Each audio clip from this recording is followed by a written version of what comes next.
मलिर के अल इब्राहिम आई अस्पताल में ऑपरेशन के दौरान डॉक्टरों के मुबैना गफलत का शिकार लाड़काना का रिहायशी नौजवान गुलाम मुर्तज़ा अपड़ू ने अवामी प्रेस क्लब मलिर पहुंचकर हंगामी प्रेस कॉन्फ्रेंस करते हुए सहाफ़ियों को बताया तो 3 माह कबल आंखों के मुआयने के लिए खुद कार चलाकर लाड़काना में मेंबर कोट वाक़ अल इब्राहिम आई अस्पताल इलाज के लिए पहुंचा, जहां डॉक्टरों ने गलत ऑपरेशन करके आंखों की रोशनी छीन ली।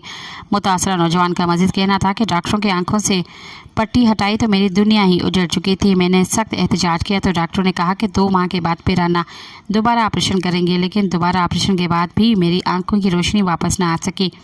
नौजवान ने प्रेस क्लब में रोते हुए कहा कि न सिर्फ आंखों की रोशनी चली गई है, लेकिन मैं जवानी में ही तबाह होकर रह गया हूँ। उनका कहना था कि मैंने आगा खान NRBT टंडवालायार चुगताई लेब डिफेंस और 2 तलवार कराची के करीब डॉक्टर तैयब रहमान अस्पताल में आंखों का चेकअप करवाया।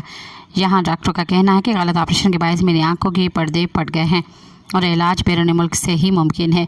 मैं अपनी गाड़ी और दीगर मिल्कियत फ़रोख्त करके इलाज पर लाखों रुपए खर्च कर दिए हैं, ताहम कोई फ़ायदा नहीं हुआ। उन्होंने कहा कि मैंने इंसाफ और गैर जिम्मेदार डॉक्टरों और अस्पताल इंतज़ामिया की गफलत के खिलाफ मलिर कोर्ट में पटिशन दायर की है, जिसकी समाअत 22 सितंबर को है।